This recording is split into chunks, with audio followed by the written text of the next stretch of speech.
Good morning students. तो आज की क्लास में हम लोग एक नया डीएससी जो 4 है, एक न्यू पेपर कह सकते हैं, इसी को शुरू करने वाले हैं सेमेस्टर 4 के लिए।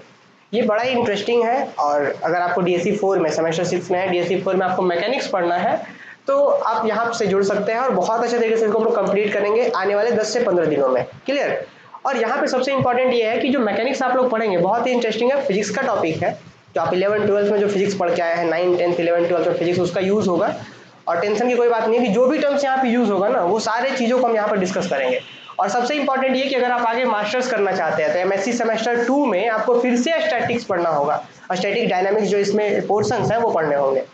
तो आज की क्लास से हम लोग शुरू करते हैं मैकेनिक्स को। मैकेनिक्स में होगा क्या, आज हम सिर्फ बेसिक्स बातों को डिस्कस करेंगे और इसमें क्या क्या पढ़ेंगे आने वाले क्लासेस में, इससे रिलेटेड जो एग्जाम्स में क्वेश्चंस वगैरह आते हैं उनको भी डिस्कस करेंगे। लेकिन आज की क्लास में हम लोग बेसिक के बारे में बात करेंगे। आज अभी वाला क्लास एक क्लास और जिसमें बेसिक टर्म्स के बारे में डिस्कस करेंगे, क्योंकि अगर बेसिक्स नहीं होगा तो फिर आगे हम जो चीज़ों को यूज़ करेंगे, जैसे हो गया triangle law of force, parallelogram law of force, parallel forces, unlike parallel forces, like parallel forces, जो चीज़ आप 9-10 में पढ़ चुके हैं उन चीज़ों को पहले हम लोग डिस्कस करेंगे और उसके बाद फिर हम आगे बढ़ाएंगे। ठीक है, शुरू करें। चलिए, तो सबसे पहले आपको पता है मैकेनिक्स में हम लोग पढ़ेंगे क्या। तो मैकेनिक्स में हम लोग पढ़ेंगे जैसे कि मान लीजिए कोई भी बॉडी समझते हैं, ऑब्जेक्ट, इसके बारे में बात करेंगे कि ऑब्जेक्ट क्या होता है, बॉडी क्या होता है, एकदम पूरे छोटे लेवल से शुरुआत करेंगे हम लोग। लेकिन क्या होता है कि किसी भी बॉडी के ऊपर, बॉडी मतलब कह सकते हैं ऑब्जेक्ट, ऑब्जेक्ट मतलब जैसे ये अपना व्हाइट बोर्ड हो गया, ये भी एक ऑब्जेक्ट। अगर हम इसके ऊपर फोर्स लगा रहे हैं, मान लीजिए इसको हम पुश कर रहे हैं या पुल कर रहे हैं, जो भी है, तो इसको अगर हम पुश कर रहे हैं तो इसके ऊपर एक फोर्स लग रहा है। तो हम लोग पूरे मैकेनिक्स में पढ़ेंगे एक्शन ऑफ फोर्स। ठीक है, कि फोर्स लगने का मतलब एक्शन, फोर्स का एक्शन क्या होने जा रहा है। तो एक्शन ऑफ पूरे मैकेनिक्स में कह सकते हैं कि mechanics is the branch of science which deal with the action of force on body. किसी बॉडी या बॉडी को आप ऑब्जेक्ट कहते हैं, किसी ऑब्जेक्ट के ऊपर अगर आप फोर्स लगा रहे हैं तो क्या एक्शन होगा, उसी के बारे में इस पूरे मैकेनिक्स में पढ़ने वाले हैं। इसको मैथ्स में हम लोग इसलिए पढ़ते हैं क्योंकि यहाँ पे मैथमेटिकल पोर्शन ज्यादा है और आगे ये ऐसा कह सकते हैं कि एमएससी में भी इससे रिलेटेड कॉन्सेप्ट है, पूरा का पूरा मैथमेटिकल ही है ये। क्लियर। तो अब देखिए ध्यान से कि अभी हम क्या बोले कि मैकेनिक्स में हमें चीजें क्या पढ़नी है कि एक्शन ऑफ फोर्स पढ़ना है। तो यहाँ से दो चीज निकल के आता है। क्या निकल के आता है, जैसे कि अगर हम ये कह दिए कि एक कोई मान लेते हैं कि कोई गाड़ी है, ठीक है, कोई गाड़ी रुका हुआ है, इस तरीके से जो भी हो मान लेते हैं, आप लोग अब समझ लेंगे, ठीक है, जो भी हो, एक मान लेते हैं कोई गाड़ी रुका हुआ है और इसके ऊपर हम फोर्स लगा रहे हैं। अभी भी तो हम फोर्स लगा रहे हैं ना। अच्छा, टायर बनाना है चलिए हम मान लेते हैं, बना देते हैं। अब देखिए समझना है, ठीक है। तो मान लेते हैं कोई गाड़ी है, रुका हुआ है और इसके ऊपर हम लोग फोर्स लगा रहे हैं, अभी भी फोर्स लगा रहे हैं, तो इसको हम इसमें पढ़ सकते हैं। यहाँ पे क्या कि एक्शन ऑफ फोर्स, यहाँ पे फोर्स लगाया जा रहा है, क्या एक्शन होगा। ऑब्वियस है कि अगर बहुत ज्यादा फोर्स लगाएंगे तो चेंज करेगा पोजिशन। मतलब कि यहाँ पे दो चीज हो सकता है कि जो ऑब्जेक्ट है वो रेस्ट में हो सकता है, उसके ऊपर फिर फोर्स लगाया जा रहा है। जैसे कि ये व्हाइट बोर्ड रेस्ट में है, इसके ऊपर हम फोर्स लगा रहे हैं, तो उस फोर्स के एक्शन के बारे में पढ़ेंगे। और दूसरा क्या कि मान लेते हैं कि फिर से यही गाड़ी है लेकिन स्लो चल रहा है, हम उसको फास्ट करने के लिए क्या कर दिए, फिर से फोर्स लगा रहे हैं। तो उस केस में क्या कर रहे हैं, या तो रेस्ट था तब फोर्स लगा रहे थे, तो वो भी इसी के अंदर बात करेंगे एक्शन ऑफ फोर्स के अंदर। और या फिर मान लेते हैं कि ये मोशन में है और ये पहले से मोशन में है, मूव कर रहे हैं धीरे धीरे, लेकिन हम और फोर्स लगा रहे हैं पीछे से, तो उस केस में एक्शन ऑफ फोर्स क्या होगा। तो मतलब समझ रहे, एक्शन ऑफ फोर्स दो तरीके से पढ़ा जा सकता है। किसी की चीज के ऊपर अगर फोर्स लगा रहे हैं तो वो दो तरीके से डिवाइड हो सकता है। क्या कि अगर ऑब्जेक्ट रेस्ट में है तब फोर्स का एक्शन क्या होगा, और अगर ऑब्जेक्ट मोशन में है तब उसका एक्शन क्या होगा। ऑब्वियस है कि अगर मान लेते हैं कि ये गाड़ी इधर जा रहा है, उसके बाद हम इधर से ही इसी के मतलब एक्शन ऑफ फोर्स, मतलब कि फोर्स के डायरेक्शन में, डायरेक्शन ऑफ फोर्स जिधर पहले जा रहा था उधर ही हम फोर्स का डायरेक्शन दे दें जो पीछे से लगा रहे थे हम लोग, तो क्या हो सकता है वेलोसिटी जो स्पीड है वो तेज हो जाए और तेज हो जाए। तो ये होगा मोशन के केस में कि जब पहले से ऑब्जेक्ट मोशन में रहेगा तब, और ये रेस्ट में रहेगा तब। तो अलग अलग तरीके से। तो अब यहाँ पे बात आता है क्या, हम लोग क्या बोले कि मैकेनिक्स में हम लोग पढ़ेंगे कि किसी भी बॉडी के ऊपर, किसी ऑब्जेक्ट के ऊपर एक्शन ऑफ फोर्स के बारे में पढ़ेंगे। तो अब एक्शन ऑफ फोर्स दो ब्रांचेस में बढ़ता है कि जो ऑब्जेक्ट है वो रेस्ट में रहेगा तब क्या एक्शन होगा। तो इस पूरे पोर्शन को, रेस्ट में अगर ऑब्जेक्ट रहा और तब एक्शन ऑफ फोर्स की बात करते हैं तो इसको कहते हैं स्टैटिक्स। मैकेनिक्स दो भागों में डिवाइड हो जाता है। स्टैटिक्स मतलब कि जब ऑब्जेक्ट रेस्ट में हो और उसके बाद आप फोर्स लगा रहे हैं तब, और क्या दूसरा क्या कि जब ऑब्जेक्ट मोशन में हो उसके बाद आप फोर्स लगा रहे हैं तब क्या होगा, उसे कहेंगे डायनेमिक्स। मतलब डायनेमिक्स और स्टैटिक्स कुछ अलग नहीं है, क्या है कि बस इसी का दो ब्रांचेस है, सीधा सीधा कह सकते हैं। तो आप डेफिनेशन यहाँ से लिख सकते हैं, हालांकि हम डेफिनेशन लिखेंगे भी लिखवाएंगे भी, तो थोड़ा सा पेशेंसफुली क्लासेस को देखना है, क्योंकि स्टार्टिंग में 2-3 क्लासेस ही पूरा डिसाइड करते हैं कि आप मैकेनिक्स को किस तरीके से लेना चाह रहे हैं। ठीक है, चलिए फोन कहाँ है जी मेरा।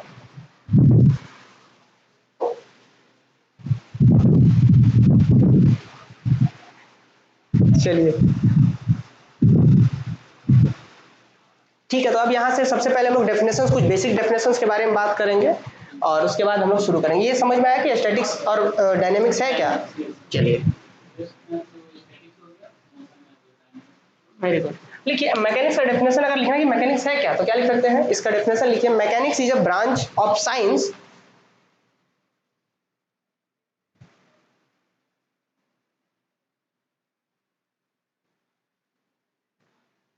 branch of science which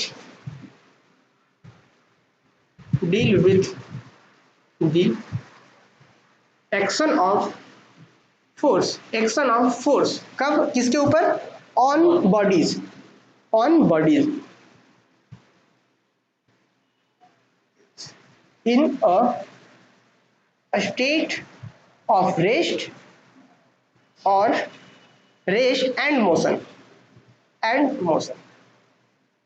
मतलब समझ पाए ना कि अगर बॉडीज जो है, जो ऑब्जेक्ट है अगर रेस्ट में है उसके ऊपर एक्शन ऑफ फोर्स के बारे में बात करते हैं, अगर वो मोशन में है उसके ऊपर एक्शन ऑफ फोर्स के बारे में बात करते हैं इस मैकेनिक्स में। अब यहाँ पे आप देख रहे हैं कि मैकेनिक्स दो ब्रांचेस में डिवाइडेड है, कि जब ऑब्जेक्ट रेस्ट में हो तो उस पे एक्शन ऑफ फोर्स के बारे में स्टैटिक्स में पढ़ते हैं, जब बॉडी मोशन में हो, समझ रहे हैं, तो उसमें क्या पढ़ेंगे हम लोग, डायनेमिक्स के बारे में। तो यहाँ मैकेनिक्स को आप इस तरीके से सेपरेट कर सकते हैं।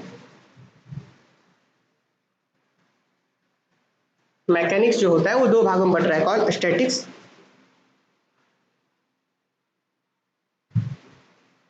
स्टैटिक्स और दूसरा क्या, dynamics.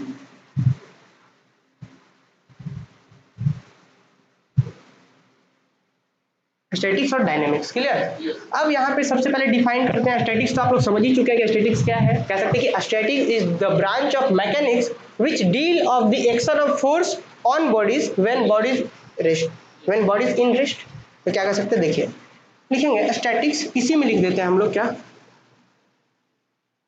statics is the branch of mechanics, statics is that branch of mechanics, branch of that branch of mechanics which deal with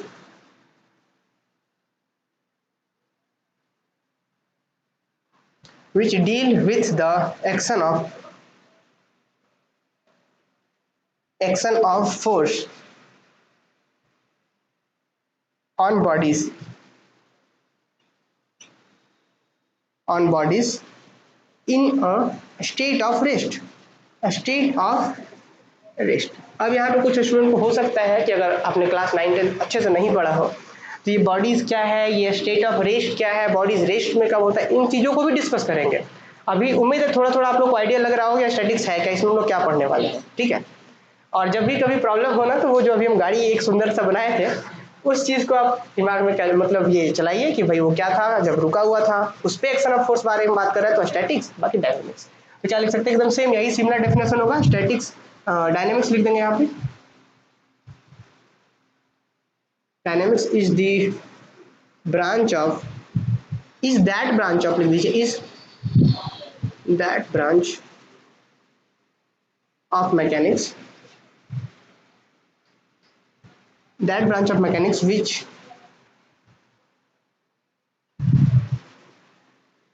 deal with the action of force on bodies in a state of motion। Clear.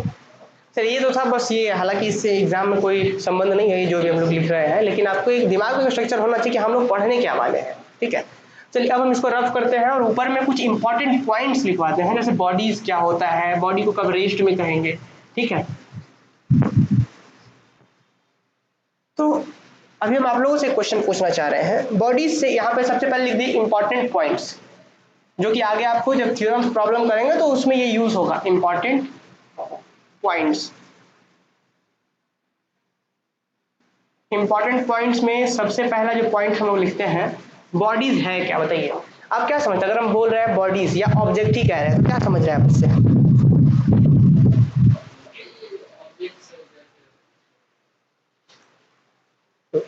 जैसे हम ये कह दिए कि ये white board, ये एक bodies है, तो मतलब है क्या बॉडीज? अगर हम इसको डेफिनेशन चाहते हैं कि इसका डेफिनेशन क्या हो सकता है, बताइए।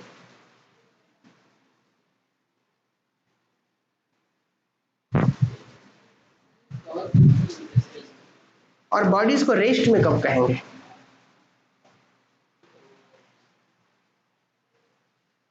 मतलब क्या कह सकते हैं? अच्छा, मैटर समझते हैं? मैटर, मैटर क्या होता है? लिख सकते हैं कि अ body is a portion of matter. A body is a portion of matter. A body is a portion of matter limited in every direction. ये बड़ा इंपॉर्टेंट है, एवरी डायरेक्शन। अच्छा, ये मैटर समझ रहे हैं ना, आपने पढ़ा होगा, वस्तु है, सीधा सीधा कह सकते हैं, सीधा सीधा इसको समझ सकते हैं वस्तु, बस सामान, ऐसा कह सकते हैं। ठीक है, तो क्या होता है कि अ body is a portion of matter. इस मैटर में भी बहुत सारे टाइप्स होते हैं, या आपने पढ़ा होगा मैटर कितने, दो तीन टाइप्स के होते हैं। तो अ body is a portion of matter, ठीक है, यहाँ पे सीधा सीधा कह सकते हैं एक ऑब्जेक्ट होता है, लेकिन ध्यान हो इसके पास एक प्रॉपर्टी होती है, लिमिटेड इन एवरी डायरेक्शन। जैसे कि हम ये बात कर रहे थे, कोई भी एक तरह से हम कंप्यूटर का बात कर ले या फिर व्हाइट बोर्ड का बात करें, ये सब एक, जैसे एक गाड़ी का बात करें तो गाड़ी भी क्या एक ऑब्जेक्ट है, एक बॉडीज है। वो क्यों बॉडीज है? क्योंकि वो मैटर से ही है, मैटर का ही पोर्शन है, और सबसे इंपॉर्टेंट है कि लिमिटेड इन एवरी डायरेक्शन, कि वो सारे डायरेक्शन में वो लिमिटेड है। तो अब बताइए, किसी भी बॉडीज को, किसी भी बॉडी को हम कब कहेंगे कि वो रेस्ट में है? जैसे कि इसके बारे में बात करते हैं, ये मान लेते हैं कोई एक टेबल है, ठीक है, कोई एक टेबल है, और मान लेते हैं रूम है कुछ इस तरीके से, इतना बड़ा सा रूम है, यहाँ पे एक टेबल है, यहाँ पे कुछ लैंप वगैरह लगा होगा, यहाँ पे हो सकता है कुछ स्टडी टेबल हो, यहाँ पे कंप्यूटर हो, लैपटॉप हो, जो भी हो। तो अगर हम कहना चाह रहे हैं इस बॉडी के बारे में बात करिए, बॉडी था मतलब क्या, एक कोई स्टडी टेबल या जो भी कोई टेबल है, ये बॉडी है। अगर हम कहना चाह रहे हैं कि ये रेस्ट में है, तो कब कहेंगे रेस्ट में है? जब टाइम के साथ साथ अपने सराउंडिंग ऑब्जेक्ट के रिस्पेक्ट में ये चेंजेस ना करे। मतलब कि जैसे अभी इस ऑब्जेक्ट से इतना डिस्टेंस पे है, इस ऑब्जेक्ट से इतना डिस्टेंस पे है, इस ऑब्जेक्ट से इतना डिस्टेंस पे है, तो टाइम के साथ साथ ये डिस्टेंस उतना ही रहे, तब क्या कह सकते हैं, रुका हुआ है, ये रेस्ट में है। तो इसको हम कैसे डेफिनेशन में क्या क्या लिख सकते हैं कि बॉडी, लिखिए, body is said to be in said to be at rest when it does not, when it does not change, कि वो अपना पोजीशन चेंज ना करे, मतलब अपने सराउंडिंग ऑब्जेक्ट के रिस्पेक्ट में, does not change its position, does not change its position position with respect to surrounding object, with respect to surrounding objects। Clear है ये बात? yes. अब कब कहेंगे कि वो मोशन में है, मतलब रेस्ट में नहीं है, हम इसके मोशन में होगा, तो कब कहेंगे वो चेंज करे। जैसे अभी इतने डिस्टेंस पे है, थोड़ी देर के बाद हो सकता है वो सामने चला जाए, तो कब कहेंगे मोशन में है। तो क्या कह सकते हैं, देखिए, a body is said to be in motion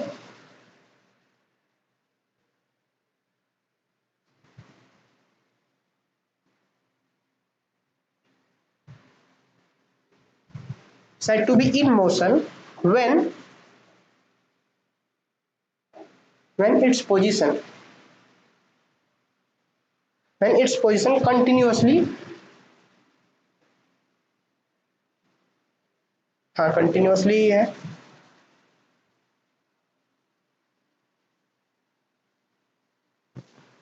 continuously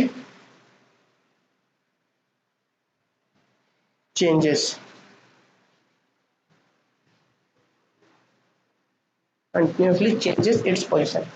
when its position continuously changes with respect to time.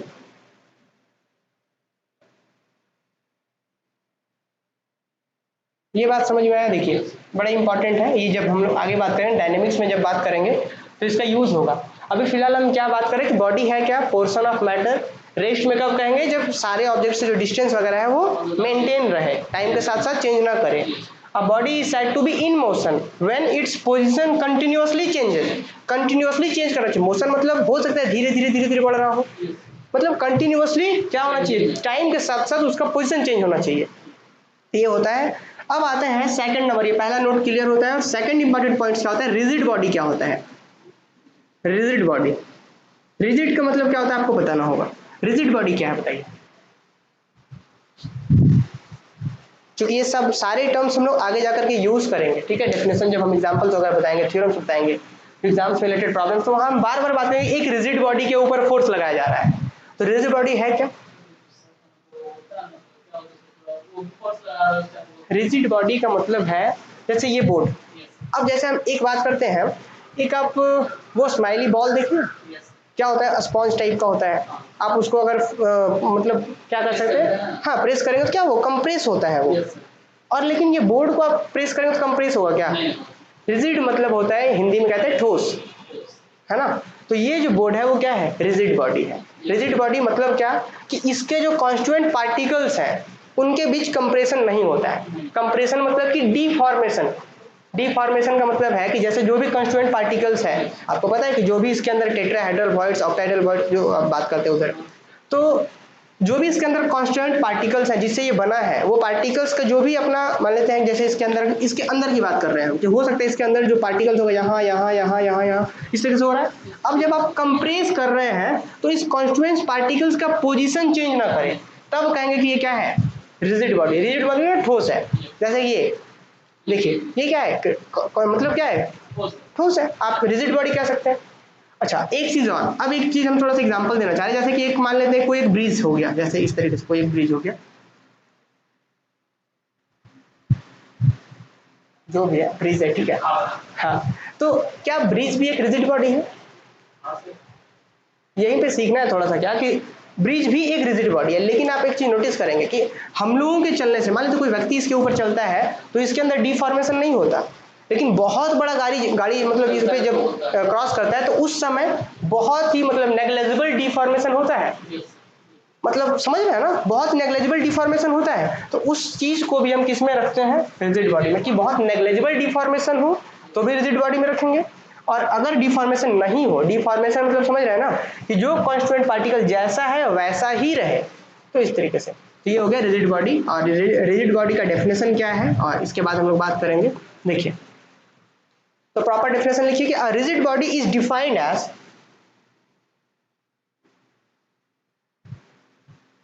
a rigid body is defined as, rigid body कैसे डिफाइंड होता है, defined as a body, as a body, defined as a body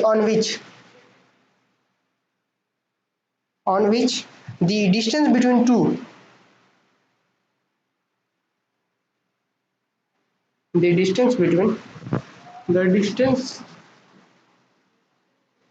ये दूसरे तरीके से definition है, इसको भी समझाते हैं। The distance between two points, distance between two points on 2 points never change, never changes whatever the force applied, या whenever the force applies, ये जो भी हो, whatever the force applied, whatever the force applied, ठीक है, on it, force applied on it, मतलब सीधा सीधा है। देखिए यहाँ पे ये डेफिनेशन, उस डेफिनेशन को भी लिखाएंगे जो भी हम डिफॉर्मेशन वाला डेफिनेशन समझा रहे थे।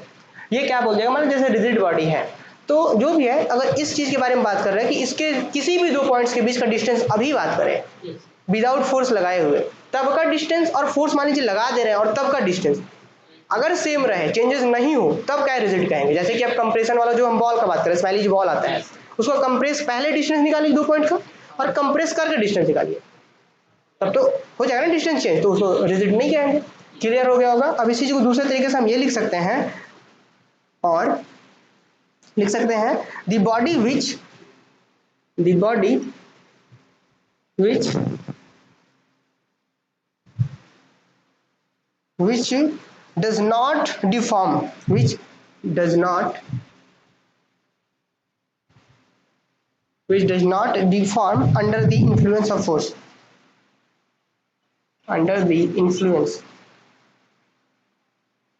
under the influence of force under the influence of force, ठीक है, known as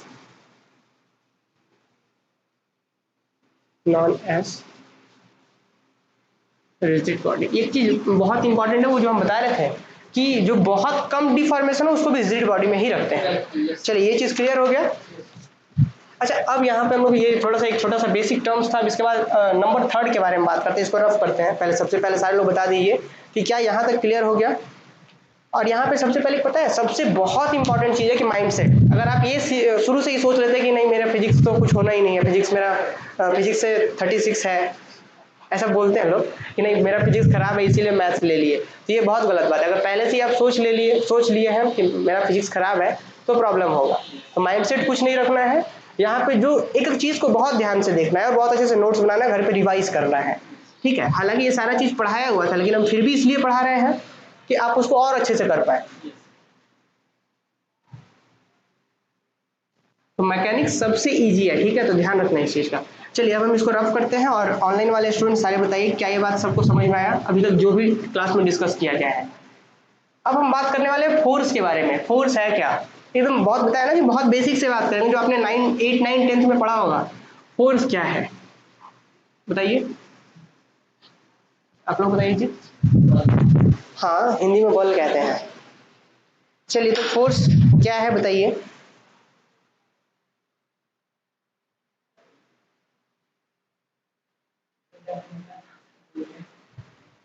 बहुत अच्छा शिवानी, वेरी गुड। हाँ, इनवेरिएबल पोजीशन, हाँ कह सकते हैं।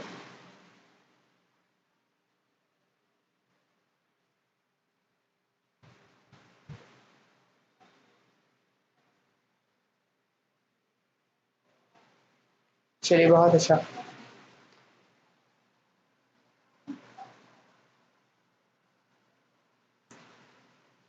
Pulling and pushing is called force. चलिए ठीक है, बहुत अच्छा है कि फोर्स आप लोग जान रहे हैं, बहुत अच्छी बात है। और ये ऑब्वियस है, आप सेमेस्टर 6 में है भाई, तो क्लास 8, 9 का तो जान ही रहे होंगे, लेकिन फिर भी मेरा काम है बताना। देखिए फोर्स क्या होता है कि फोर्स क्या कह सकते हैं कि फोर्स एक केस होता है। केस मतलब एक कारण कह सकते हैं आप उस चीज को, है ना। जैसे हम बात कर दिए कि मान लीजिए हम इसमें थोड़ा सा पुश कर रहे हैं, ये बोट मान लेते उधर जा रहा है, या फिर जो भी चेंज हो रहा है या ट्राई टू चेंज, दो चीज है। आप किसी चीज को चेंज कर दे रहे हैं फोर्स लगाकर, या ट्राई टू चेंज कर रहे हैं, ठीक है, कोशिश कर रहे हैं। तो जो ये जो कारण, ये जो रीजन हो रहा है कि आप उसको चेंज कर पा रहे हैं, वो रीजन ही फोर्स कहलाता है। क्लियर। तो मतलब क्या कह सकते हैं कि फोर्स क्या है, एक एजेंट है जो किसी भी ऑब्जेक्ट या किसी भी बॉडीज को या तो चेंज कर दे या ट्राई टू चेंज। कि मान लीजिए बहुत बड़ा सा गाड़ी हो, क्या हम लोग उसको पुश करके आगे बढ़ा सकते हैं? क्या मोशन में नहीं ला सकते, सिर्फ कोशिश कर सकते हैं हम लोग। तो चेंज कर दे पोजीशन को, किसी ऑब्जेक्ट या किसी बॉडी के पोजीशन को चेंज कर दे, या फिर ट्राई टू चेंज, ठीक है, ये दो चीजें। वैसा केस या वैसा एजेंट जो या तो चेंज कर दे बॉडी की पोजीशन को या ट्राई टू चेंज, उसको क्या कहते हैं, फोर्स कहते हैं। सिंपल। अब फोर्स का डेरिवेशन क्या होता है, मास इनटू एक्सेलरेशन। ये बड़ा इंपॉर्टेंट है, बताएंगे इसके बारे में। तो चलिए सबसे पहले लिखते हैं हम लोग। हाँ चलिए बहुत अच्छा, फोर्स के बारे में थर्ड नंबर में हम लोग फोर्स, ये सब बेसिक है, ठीक है ना। और शाम की क्लास तक भी बेसिक ही पढ़ेंगे हम लोग। उसके बाद हम लोग आएंगे कॉप्लेनर फोर्सेस, जहाँ से एग्जाम में क्वेश्चंस आते हैं। लिखिए यहाँ पे जल्दी से, force is an external agent. अब बहुत अलग अलग तरीके से डिफाइन किया गया है, तो आप एक कोई भी अच्छा सा डेफिनेशन जो आपको पसंद हो लिख लीजिए। अब ऐसा नहीं, कुछ स्टूडेंट क्या करते हैं, एक सैम 4 में है स्टूडेंट, बोकारो के हैं, इतना मतलब उनका कमेंट ऐसा इस तरीके का कमेंट होता है, सर आप जो लिखवा रहे हैं ना सर, इससे अच्छा सर इस बुक में है सर। ऐसा होता है क्यों? ऐसा जरूरी कि पूरा दुनिया में जो सबसे अच्छा वो हम ही लिखवा रहे हो, ऐसा तो नहीं है। बहुत से बुक्स में इससे अच्छा अच्छा लिखा हो सकता है। बहुत सिंपल वे में लिखा हो सकता है, तो जो जैसा बस समझना है यहाँ पे, जो सिंपल लगे आप लोग लिख सकते हैं लैंग्वेज, ठीक है। तो वो सबसे इंपॉर्टेंट है कि समझ में आना चाहिए आपको। तो क्या है, force is an external agent कह सकते हैं, या रीजन कह सकते हैं, केस कह सकते हैं। हाँ एजेंट ही है, ठीक है, हम एजेंट ही लिख रहे हैं, या फिर एनी केस कह सकते हैं कि ये कोई भी कारण हो सकता है। अच्छा ये चीज होता क्या है,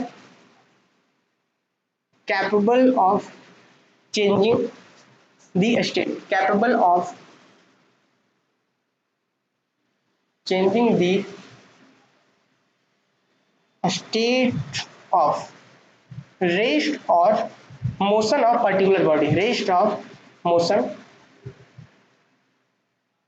मोशन ऑफ पर्टिकुलर बॉडी। इसका और भी डेफिनेशन लिखा जा सकता था क्या, कि force is any case that change position of body और try to change the position of body. ये चीज लिख सकते हैं, या फिर ये भी लिख सकते हैं कि force is an external agent capable of changing the state of rest और मोशन ऑफ पर्टिकुलर बॉडी, कि वो कैपेबल होता है बॉडी जो रेस्ट में हो या मोशन में हो उसके पर्टिकुलर बॉडी को, बॉडी के पोजीशन को चेंज करने के लिए। क्लियर है। अच्छा अब किसी भी फोर्स के पास तीन चीजें होती है, क्या क्या होता है, मैग्नीट्यूड होता है, डायरेक्शन होता है, और क्या होता है, पॉइंट ऑफ एप्लीकेशन। सबसे इंपॉर्टेंट जो यहाँ पे आपको मैकेनिक्स में बहुत काम आने वाला है, क्या, जैसे हम फिर से वो बना रहे थे ना कि एक जो यहाँ पे हम ड्राइंग किए थे, ऐसा कुछ था, ठीक है। मान लेते जो भी है, अगर मान लीजिए हम इसको यहाँ से फोर्स लगा रहे हैं, मान लेते ये रेस्ट में है, ठीक है, और इसके ऊपर हम फोर्स लगा रहे हैं, तो क्या हो सकता है, अगर हम ज्यादा फोर्स लगा रहे हो तो ये मोशन में हो जाएगा, मीन्स कि इसका पोजीशन चेंज हो जाएगा, या फिर ऐसा हो सकता है कि इसका पोजीशन चेंज ना हो, फोर्स तो लग रहा है। अब यहाँ पे क्या है, एक चीज ध्यान देंगे कि एक चीज यहाँ पे क्या था कि इसमें तीन चीजें लग रही होंगी। हो सकता है कि मान लेते हैं आप 10 न्यूटन का फोर्स लगा रहे हो, फोर्स को मेजरमेंट करने के लिए एक ऐसा ही यूनिट होता है न्यूटन, इसके बारे में बताएंगे भी। फिलहाल क्या कि हम मान लेते हैं 10 न्यूटन का फोर्स लगा रहे हैं, इससे इसका कुछ नहीं हो रहा है, वो बस हम ट्राई टू चेंज कर रहे हैं, चेंज करने की कोशिश कर रहे हैं, हो नहीं रहा है, 10 न्यूटन का फोर्स लगाए, तो यहाँ पे जो आप 10 न्यूटन का फोर्स लगाए ये क्या कहलाया गया, मैग्नीट्यूड। क्या आप कितना फोर्स लगाए, ये क्या इंपॉर्टेंट है, कितना फोर्स लगाए वो होता है मैग्नीट्यूड, ठीक है। अब जैसे मान लिया जाए कि हम सिर्फ ऐसे सिर्फ यहाँ पे रख दे, क्या लिखाया था, बहुत हल्का फोर्स लगाए तो हल्का लिखेंगे, तो वही बात है कि आप कितना फोर्स लगा रहे हैं ये इंपॉर्टेंट है। तो मान लेते 10 न्यूटन का फोर्स लगाए, ये चीज क्या कहलाता है, मैग्नीट्यूड। अच्छा और किस ओर फोर्स लगा रहे हैं, देखिए जैसे मान लीजिए इससे इधर फोर्स लगाना चाह रहे हैं, तो ये क्या कहलाता है, डायरेक्शन, ठीक है। अब एक चीज सबसे इंपॉर्टेंट क्या होता है, पॉइंट ऑफ एप्लीकेशन। आपको पता है जो हम लोग का जो ऐसा जो गेट है, गेट के अगर मान लीजिए जो आप यहाँ पे गेट देखते हैं, चलिए ये वाला इस तरीके से थोड़ा सा बनाते हैं, ओपन है अभी थोड़ा सा है, ठीक है। अब जैसे कि आप यहाँ से ये कुछ इस तरीके से होता है पकड़ने के लिए, है ना, कि आप इसे खोल सकते हैं या बंद कर सकते हैं, लेकिन आप इस पॉइंट यहाँ पे फोर्स ना लगा करके अगर आप फोर्स यहाँ पे लगाएंगे ना, तो शायद आप बंद ना कर पाए या खोल भी ना पाए, बंद भी ना कर पाए खोल भी ना पाएंगे यहाँ से। तो ये बहुत इंपॉर्टेंट है कि पॉइंट ऑफ एप्लीकेशन क्या है। जैसे आप मान लीजिए यहाँ से आप पुश कर रहे हैं या पुल कर रहे हैं, यहाँ से आप बहुत आसानी से कर सकते हैं, लेकिन यहाँ पे उतने उससे ज्यादा फोर्स लगा दीजिए आप नहीं कर पाएंगे। तो ये इंपॉर्टेंट होता है कि पॉइंट ऑफ एप्लीकेशन क्या है। तो फोर्स के पास तीन चीजें होती है, क्या, तो कह सकते हैं कि there are 3 characteristics of force, कि फोर्स का 3 प्रॉपर्टीज है, गुण है, क्या क्या, पहला कि मैग्नीट्यूड होता है, डायरेक्शन होता है और पॉइंट ऑफ एप्लीकेशन होता है। तो चलिए यहाँ पे चलिए लिखिए कि there are 3 characteristics of force. क्या क्या है, पहला जो होता है मैग्नीट्यूड, नंबर 2 क्या, डायरेक्शन, नंबर 3 क्या होता है, point of application, point of application. आपको ये बहुत अच्छे से पता है कि मैग्नीट्यूड क्या होता है, कि आप कितना फोर्स लगा रहे हैं वो मैग्नीट्यूड कहलाता है। आप किस साइड फोर्स लगा रहे हैं, मतलब जिधर फोर्स का डायरेक्शन होगा वही चीज क्या होगा, डायरेक्शन कहलाएगा, पूरे मतलब समझ रहे हैं कि जिस साइड आप फोर्स लगाना चाह रहे हैं वो फोर्स का डायरेक्शन कहलाएगा। पॉइंट ऑफ एप्लीकेशन कि जिस पॉइंट पे फोर्स लग रहा है वो पॉइंट ऑफ एप्लीकेशन कहलाएगा। इसी चीज को थोड़ा सा छोटे लेवल पे हम डिफाइन करना चाह रहे हैं, देखिए हाँ चलिए बहुत अच्छा।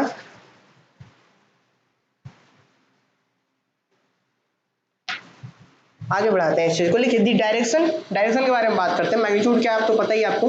लिखिए दी डायरेक्शन, ये सब एग्जाम्स में नहीं आएगा, फिर से बता देते हैं आपको। The direction towards, towards which the force is applied, force is applied is known as the direction of force, is known as the direction of force, direction of force.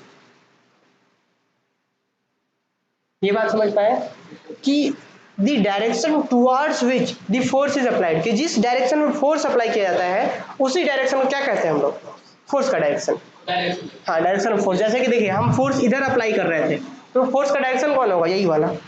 कि जिस, देखिए द डायरेक्शन टुवर्ड्स विच, कौन सा direction? वैसा direction जिस direction में force apply किया जा रहा हो, क्या कहलाता है? Is known as direction of force. अब आते हैं इसके बाद, लिखिए दी, उसके बाद direction of force and, full stop नहीं देंगे, एंड लिखेंगे the point where force is applied, the point where force is applied known as, comma देकर के लिखिए, known as point of application of force, known as point of application of force। Clear यहां तक? अच्छा अब इसके बाद लिख दीजिए कॉमन सिंबल।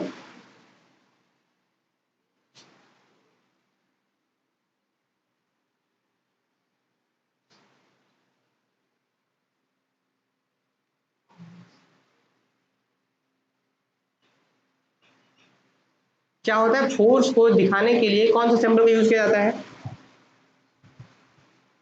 बताइए। सिंपली आप लोग अधिकतर सीखे होंगे क्या कि F equal to mass into acceleration. ये चीज सीखे हैं। इस चीज को, सारी चीजों को डिराइव करेंगे तो टेंशन नहीं लेना है, ठीक है। एक्सलरेशन क्या है, मास क्या है, इन सब चीजों को हम लोग बहुत अच्छे लेवल पे बात करेंगे। तो फोर्स को जनरली हम किससे डिनोट करते हैं? F से डिनोट करते हैं, या बहुत जगह इसको वेक्टर नोटेशन में, पता है फोर्स को हम लोग ऐसे डिनोट करते हैं। F से भी करते हैं, वेक्टर F से भी करेंगे, कहीं कहीं P पावर ऐसे भी यूज करते हैं, ठीक है, या फिर P वेक्टर, या फिर डॉट डॉट डॉट, बहुत सारी चीजों से हम कर सकते हैं। हम मान लेते हैं, हम लिख देते हैं T और लिख दे where T is force. Tension, आपको पता है जब हम लोग आगे बात करेंगे बहुत अच्छे से, टेंशन जैसे फोर्स बहुत टाइप्स का होता है, टेंशन फोर्स, रोटेशनल फोर्स, बहुत टाइप्स का फोर्स होता है, तो बात करेंगे धीरे धीरे, लेकिन फोर्स समझ पा रहे हो क्या है? तो ये फोर्स ये इस तरीके से है। अब टेंशन भी अपने तरीके से एक फोर्स होता है। टेंशन क्या होता है इन चीजों को देखेंगे आगे, जैसे जैसे क्लास बढ़ेगा आगे चीज बात करेंगे। ये होता है। अब एसआई यूनिट क्या होता है? न्यूटन, न्यूटन होता है ना,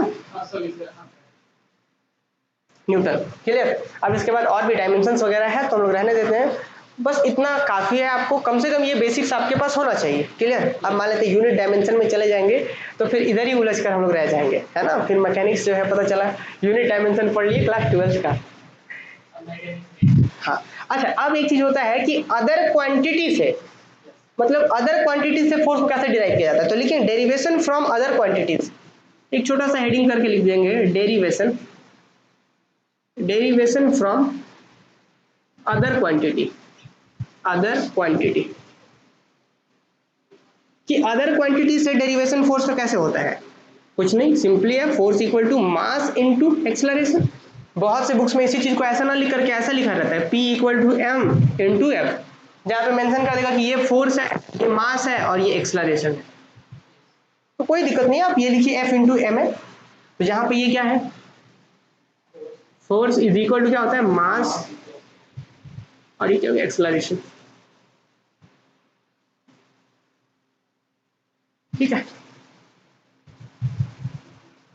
ये बड़ा इंपॉर्टेंट है। इसके बाद हम लोग आगे बढ़ाते हैं क्लास को, और इसके बाद आते हैं रिजल्टेंट फोर्स क्या होता है, जो कि वेरी वेरी इंपॉर्टेंट है।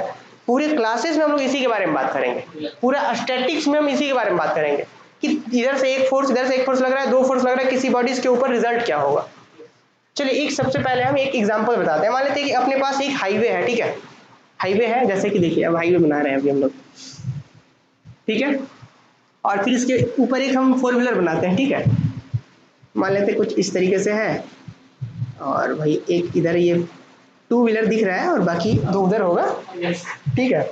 मान लेते हैं कि ये अभी रेस्ट में है, ये फोर व्हीलर का इधर ये इसको जाना था, ये मान लेते हैं अभी रेस्ट में है, कुछ भी एक रोड सा है और ये रेस्ट में है। ये रिजल्टेंट फोर्स के बारे में आगे के टॉपिक को डिस्कस कर रहे हैं, ध्यान से सुनेंगे। तो ये मान लेते हैं कोई गाड़ी है यहाँ पे और ये हाईवे है, और मान लेते हैं ये रेस्ट में ही है, ऑयल वगैरह फ्यूल वगैरह खत्म हो गया होगा, ठीक है। अब मान लेते हैं कि इसको आपको आगे बढ़ाना है, तो क्या कर सकते हैं आप, या तो यहाँ से फोर्स लगाइए, मान लेते हैं ये ऑप्शन आपके पास नहीं है, हम क्या करते हैं कि यहाँ पे कुछ लोगों को खड़ा कर देते हैं, एक लोग को यहाँ पे खड़ा कर देते हैं और इसके साथ अटैच कर देते हैं एक रॉप को, एक रस्सी को यहाँ से अटैच कर देते हैं, और क्या बोलते हैं इसको कि भाई आप अपनी तरफ खींचिए, और एक स्टूडेंट को यहाँ पे लगा देते हैं, बोलते हैं कि आप अपनी तरफ खींचिए। तो क्या लगता है आपको कि क्या इसके और गाड़ी बढ़ेगा या इसकी ओर गाड़ी बढ़ेगा? मान लेते ये भी 10 न्यूटन का फोर्स लगा रहा है, ये भी 10 न्यूटन का फोर्स लगा रहा है, तो ऑब्वियसली कितना कॉमन ऑब्जर्वेशन होगा, यही चीज रिजल्टेंट फोर्स यही कहलाता है।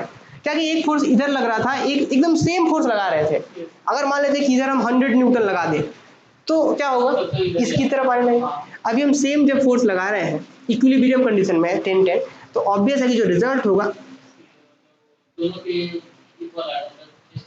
तो यहाँ पे क्या होगा कि एक फोर्स और ये फोर्स, इन दोनों फोर्स के बदले में हम इसे लिख सकते हैं, मतलब कि इस दो फोर्स का रिजल्टेंट फोर्स क्या हुआ, इस दो फोर्स के लगने से ये रिजल्ट आ गया, तो इसी को कहते हैं रिजल्टेंट फोर्स कहते हैं। सिंपल है।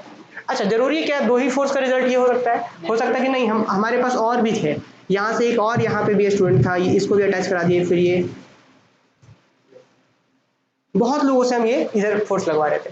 तो जो फाइनली जो सबका रिजल्ट आता है वो चीज क्या कहलाता है, रिजल्टेंट फोर्स कहलाता है। इसके बारे में बहुत सारे डेरिवेशंस अभी हम देखेंगे, और इसी से पूरा मतलब रिलेटेड अभी स्टैटिक्स जो हम लोग पढ़ेंगे, हर बार यही चीज के बारे में बात करेंगे। एक फोर्स इधर से लगा, एक ग्रेविटेशनल फोर्स, फिर दूसरा फोर्स इधर से लग रहा है, टेंशन फोर्स वगैरह वगैरह के बारे में बात करेंगे, और रिजल्टेंट के बारे में आपको कुछ डेरिवेशंस होंगे जो डिराइव करने होते हैं।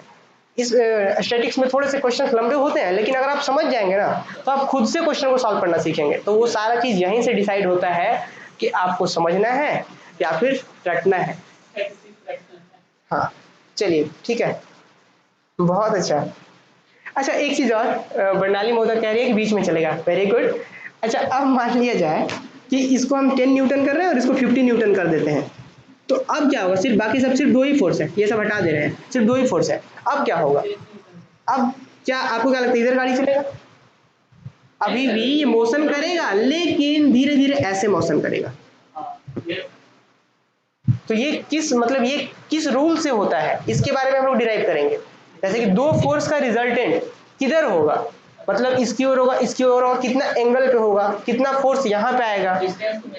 हाँ तो ये सब चीजों को अभी हम लोग आगे देखेंगे कि दो फोर्स का रिजल्टेंट होता है। अभी तो हम लोग सिर्फ एक अनुमान लगा पा रहे हैं, एक अनुमान ये लगा पा रहे हैं कि इधर 10 न्यूटन था, इधर 50 न्यूटन था, तो ऐसा होगा।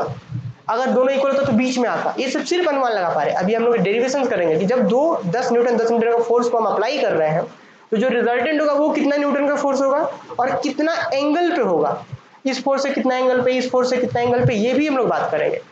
समझ गए? अच्छा एक बात बताइए, यहाँ पे जो भी हम बात किए कि एक फोर्स ये था, मान लेते कि ये F1 था, ये फोर्स F2 था। अब हम यहाँ पे बात कर रहे हैं कि दो फोर्स का रिजल्टेंट एक फोर्स होगा, उस फोर्स का भी मैग्नीट्यूड होगा और डायरेक्शन होगा। तो मैग्नीट्यूड कौन बताएगा?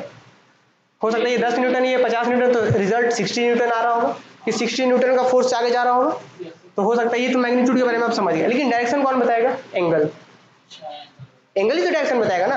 बोल देना कि इससे 30 डिग्री हो रहा है और इससे कुछ अलग ही डिग्री है, तो यहाँ पे डिग्री डायरेक्शन बताएगा। तो ये चीज हम आगे यूज करेंगे कि डिग्री मतलब डायरेक्शन बता रहा है, कि रिजल्टेंट फोर्स के जब बारे में बात करेंगे तो डिग्री बताएगा डायरेक्शन। अभी हम बोल दें कि नहीं 30 डिग्री मतलब यहाँ से जा रहा है, हम बोल दें कि नहीं 20 डिग्री है, तो 20 डिग्री मतलब यहाँ तक होगा, मतलब यहाँ पे जा रहा होगा। समझ रहे? तो डिग्री डायरेक्शन कौन बताएगा? डिग्री बताएगा। तो आगे हम इन चीजों को देखेंगे। तो अभी ये सब कुछ भी नहीं लिखना था, ठीक है, ये डायग्राम वगैरह नहीं बनाना था आपको। अभी हम जब इस चीज को लिखेंगे तब बनाना है। चलिए इसको हम रफ करते हैं और लिखिए आप लोग हेडिंग रिजल्टेंट फोर्स, चौथा नंबर इंपॉर्टेंट पॉइंट में लिखिए।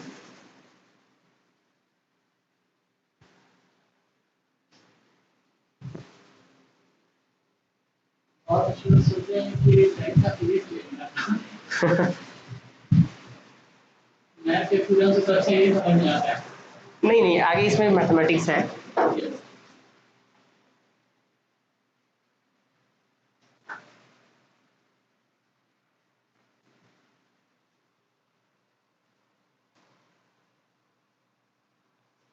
बहुत अच्छा काजल, वेरी गुड।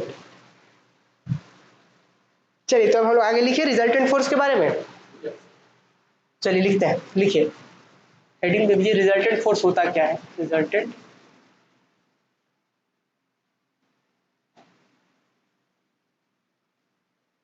तो आपने एक चीज नोटिस करा था कि दो फोर्स का रिजल्टेंट हो सकता है, तीन का भी हो सकता है, चार का भी हो सकता है, इनफाइनाइट फोर्स का एक रिजल्टेंट फोर्स हो सकता है। समझ रहे हैं? इसी चीज के बारे में हम लोग बात करेंगे। तो लिखिए दी सिंगल फोर्स, इसका डेफिनेशन क्या होगा? दी सिंगल फोर्स, ये कौन सा टॉपिक है? नंबर 4 ना? यस। तो लिखिए the single force acting on a body,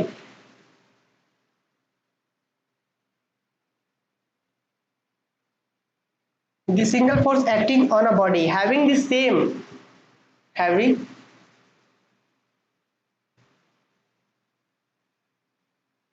having the same effect, having the same effect, having the same effect as the combination of, as the combination of all forces, all forces on a body, the body moves in direction of resultant force। मतलब ये definition यहाँ पे complete हो गया। अब देखिए एक चीज यहाँ पे इंपॉर्टेंट क्या है, काजल के लिए थोड़ा बड़ा लिखिए। चलिए कोई नहीं, तो यहाँ पे आप लोग नोटिस करेंगे क्या कि the single force acting on body, मतलब कि एक ऐसा सिंगल फोर्स, जैसे कि अभी हम यहाँ पे जो बनाए थे, मान लेते ये अभी जो हम गाड़ी बनाए थे, इसके ऊपर एक फोर्स एक्ट कर रहा था, लेकिन ये वाला कौन सा फोर्स था? जब हम इधर एक फोर्स लगा रहे थे, इधर एक फोर्स लगा रहे थे, तब का ये फोर्स था।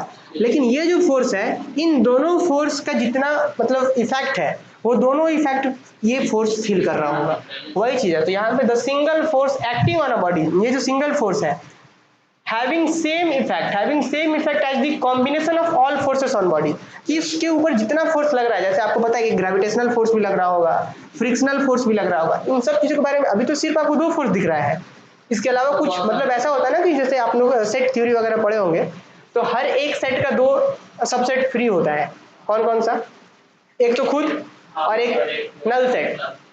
ठीक उसी तरीके से जब भी कोई बॉडीज है, तो उसके पास, अब जब अर्थ पे है तो दो चीजें फ्री होंगी, एक तो फ्रिक्शनल फोर्स होगा, एक ग्रेविटेशनल फोर्स होगा। ठीक है?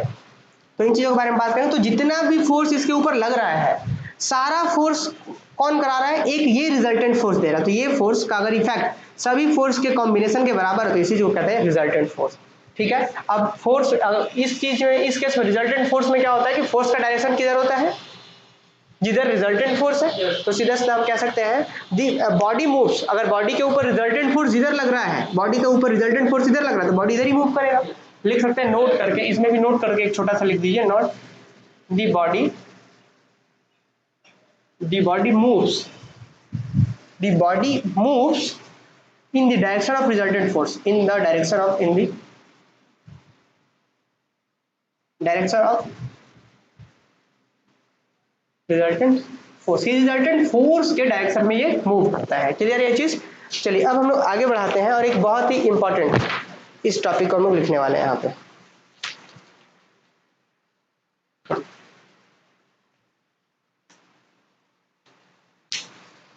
इसको रफ कर दे क्या? चलिए रफ नहीं करते, हम इसी के बारे में लिखते हैं, थोड़ा सा ना इंक फिल कर लेते हैं ताकि विजिबिलिटी बहुत अच्छा हो। हम चाह रहे हैं कि ये मैकेनिक्स बहुत इजी हो आप लोगों के लिए, इसीलिए हम फिर से पढ़ाया हुआ चीज फिर से पढ़ा रहे हैं। हम्म,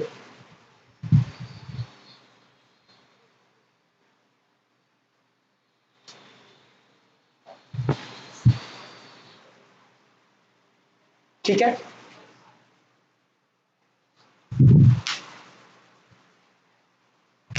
अब एक चीज क्या होता है, अब एक छोटा सा हेडिंग दे दिए, रिजल्टेंट फोर्स समझ पाए? लिखिए पैरेललोग्राम लॉ ऑफ फोर्स।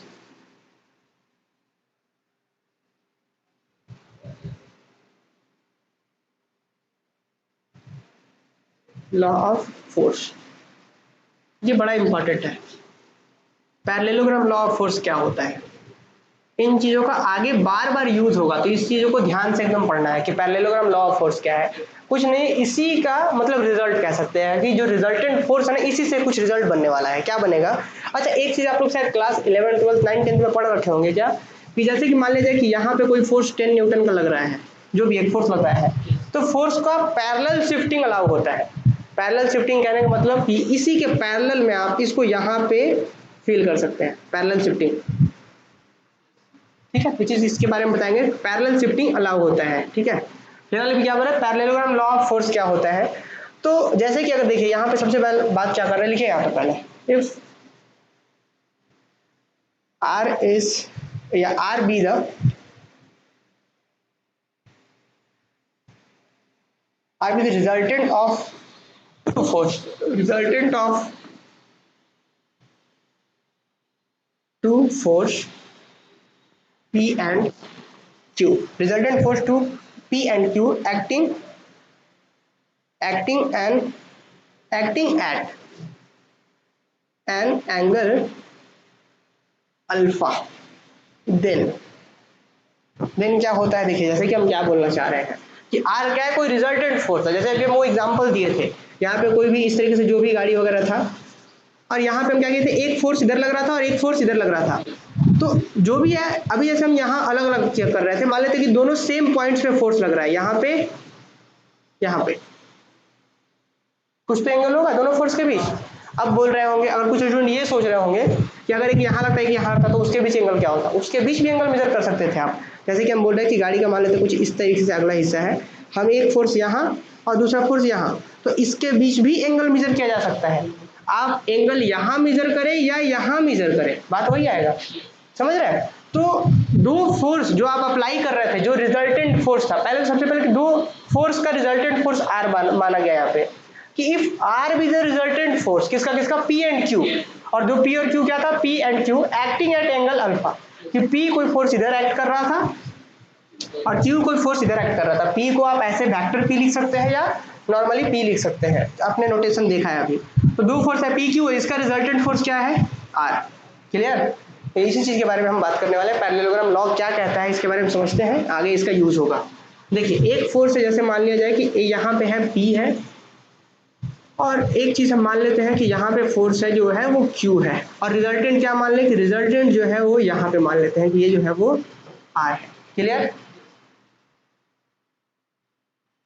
अब पता है पैरेललोग्राम क्यों कहते हैं इस चीज को, क्योंकि अच्छा यहाँ पे ध्यान रखना है कि यहाँ पे टोटल एंगल कितना बन रहा है, अल्फा। ठीक है, अब देखिए, अब पैरेललोग्राम हम इसलिए कह रहे हैं क्योंकि आप इसको एक्सटेंड करा करके देखिए, इसको इसी तरीके से हम करना चाह रहे हैं, पैरेललोग्राम बना दिए। क्या हुआ, P एक फोर्स था, Q एक फोर्स था, दोनों के बीच एंगल अल्फा था, और रिजल्टेंट इसका क्या था, R था, पहले से मेंशन कर दिया गया। अब रिजल्टेंट क्या होता है आप समझ पा रहे होंगे। ठीक, अब इसके बाद क्या है, देखिए यहाँ पे बोला गया कि अगर ऐसा है तब जो रिजल्टेंट फोर्स है उसका मैग्नीट्यूड कितना होगा। ये P फोर्स है, ये Q फोर्स है, तो ये जो नया रिजल्ट फोर्स आया है इसके ऊपर मान लेते P फोर्स मतलब 10 न्यूटन, या हो सकता है 20 न्यूटन हो, तो इसका रिजल्टेंट फोर्स का दो चीज आपके पास होना चाहिए था। क्या होना चाहिए, एक कि वो कितना मैग्नीट्यूड होगा, डायरेक्शन कितना होगा। डायरेक्शन मतलब कि इधर से कितना, इधर से कितना, मतलब कि इस वाले फोर्स से कितना डायरेक्शन बन रहा है, एंगल कितना बन रहा है, इधर से एंगल कितना बन रहा है। मतलब एक अगर एंगल मिल जाए तो दूसरा तो ऑब्वियस मिल जाएगा। क्यों? क्योंकि अपने पास अल्फा पूरा का एंगल है, मान लेते पूरा का 100 डिग्री है, मान लेते पूरे का 100 डिग्री है, मान लीजिए 30 डिग्री या 40 डिग्री मान ले पूरा का है, और एक मिल जाए दूसरा ऑब्वियस मिल जाएगा, तो मतलब रिजल्टेंट का डायरेक्शन मिल जाएगा, है ना। तो वही चीज हमें क्या चाहिए, दोनों का हमें चाहिए। अच्छा मान लेते हैं कि इसका एंगल कितना बना रहा है, ये थीटा बना रहा है, मान लेते हैं थोड़ी देर के लिए, यही थीटा डायरेक्शन बताएगा, और यहां से आर का जो लेंथ होगा वो क्या बताएगा, आर का जो लेंथ होगा वो रिजल्टेंट का मैग्नीट्यूड बताएगा, रिजल्टेंट फोर्स का मैग्नीट्यूड बताएगा। तो अब कैसे निकालेंगे, जैसे आर का, जैसे हम इसका नेमिंग कर देते हैं, यहाँ कर देते हैं ओ कर देते हैं, इसका कर देते हैं ए कर देते हैं, और इसका कर देते हैं बी कर देते हैं, बस ओ ए बी, और इसका नाम चाहे तो आप दे सकते हैं सी। तो अब बताते हैं यहाँ पे होता क्या है, देन इस रिजल्ट को लिखिए कि आर स्क्वायर जो होता है वो होता है P square plus Q square plus 2pq cos alpha, इसके बारे में बताएंगे कि ये है क्या। दिस इंप्लाई दैट आर का जो वैल्यू आता है वो होता है magnitude of P root under P square Q square plus 2pq cos alpha. ये आया कहाँ से इसको समझाएंगे, प्रूफ भी करवाएंगे, लेकिन फिलहाल अभी देखिए हमें निकालना था ना कि मैग्नीट्यूड क्या, रिजल्टेंट फोर्स का मैग्नीट्यूड क्या होगा, आगे बार बार इसका यूज करेंगे हम लोग। तो क्या लिखा गया है कि if R be the resultant of two force P and Q acting at an angle alpha, then जो आर स्क्वायर मतलब ये चीज हमें चाहिए आर मतलब रिजल्टेंट का मैग्नीट्यूड कितना होगा, मैग्नीट्यूड होगा अंडर रूट पी स्क्वायर मतलब पहला फोर्स का स्क्वायर प्लस दूसरा का square plus 2pq cos alpha, alpha क्या है, दोनों के बीच बनने वाला एंगल है। अच्छा और क्या होता है, हाँ अब मान लेते हैं कि यहाँ पे जो है यहाँ पे कर देते हैं Q और इधर कर देते हैं P, ठीक है। अब देखिए यहाँ पे हम क्या बोलते हैं कि ये जो एंगल थीटा लिए वो क्या है, R makes an angle theta with force P कह सकते हैं।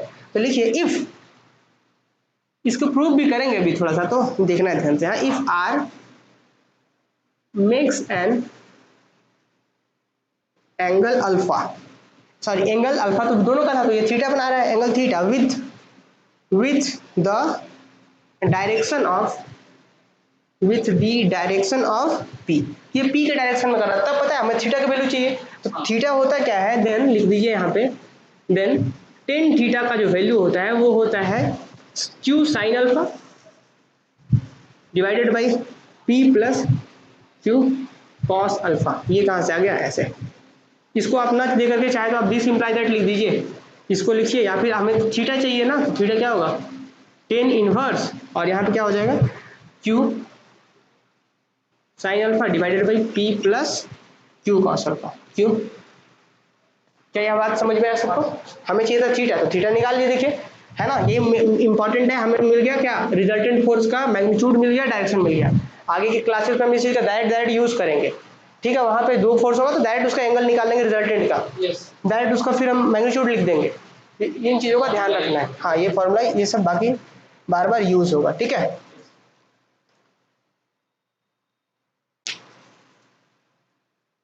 चलिए आगे बढ़े। हाँ ठीक, आगे बढ़ते हैं। देखिए अब ये चीज आया कहां से, आप लोगों को लग रहा है ये आ कहां से रहा है, ये जैसे दो फोर्स का रिजल्टेंट फोर्स ये बना कहां से होगा। देखिए तो इस चीज के लिए क्या कीजिए, आप इसको समझने के लिए इसको आप एक्सटेंड कराइए और इसको एक्सटेंड करा दिए इधर, क्या कोई दिक्कत, कोई दिक्कत नहीं, ठीक है। अब एक चीज आपको पता होना चाहिए कि ये अगर फोर्स क्यू फोर्स है तो ये जो फोर्स है आपका ये भी क्या होगा क्यू फोर्स होगा। पता है क्यों, क्योंकि फोर्स का पैरेलल शिफ्टिंग अलाउ होता है, फोर्स को पैरेलली शिफ्ट कर सकते हैं। तो ये फोर्स अगर क्यू है तो ये भी फोर्स क्या होगा, मींस कि एसी पे जो होगा ये पूरा जो होगा वो क्या होगा क्यू फोर्स होगा। Very good. अब यहाँ पे जो एंगल बन रहा है अल्फा, ये तो आपस में पैरेलल है, तो सेम बेस के ऊपर दो पैरेलल लाइंस हो तो एंगल क्या होता है, सेम होता है। अगर सेम बेस हो पैरेलल लाइंस के बीच बनने वाले एंगल सेम होते हैं। तो अगर यहाँ पूरा का पूरा अल्फा है तो यहाँ पे क्या होगा अल्फा होगा। यहाँ तक क्लियर। अब इस छोटे वाले एक ट्रायंगल को देखिए, इसका नाम दे देते हैं डी। क्या ए, अब ओ सी डी में देखिए ध्यान से, ओ सी डी क्या ना, ओ सी डी और एक है ए सी डी, दोनों चीज क्लियर होना चाहिए। तो ट्रायंगल ओ सी डी में अगर देखेंगे आप तो टेन थीटा का वैल्यू क्या होगा बताइए। सबसे पहले ये आप बताइए, सबसे पहले आप, अभी हम इस चीज को प्रूफ करवाएंगे, तो सबसे पहले आप छोटे वाले ट्रायंगल में देखिए, ट्रायंगल राइट एंगल ट्रायंगल है ना, ये तो परपेंडिकुलर है, ये तो परपेंडिकुलर है ना। तो राइट एंगल ट्रायंगल कौन सा, एसीडी में देखिए, ACD right angle triangle ACD. अब ट्रायंगल क्या होता है पता है ना, समकोण त्रिभुज हिंदी में। तो क्या होता है, हाँ जिसका एक कोण क्या हो 90 डिग्री का हो, समकोण हो, ठीक। तो क्या बात हो रहा है, जब इस त्रिभुज में आप आएंगे, इस राइट एंगल ट्रायंगल में आते हैं तो क्या होगा आपको पता है, ये इसका अगर वैल्यू निकालना चाहेंगे तो कैसे निकलता है, साइन थीटा का वैल्यू क्या होता है, ये भूल गए आप लोग जी। देखिए क्या बात कर रहे हैं आप लोग, अरे ये वाला एक हम लोग पढ़े थे कुछ ऐसे,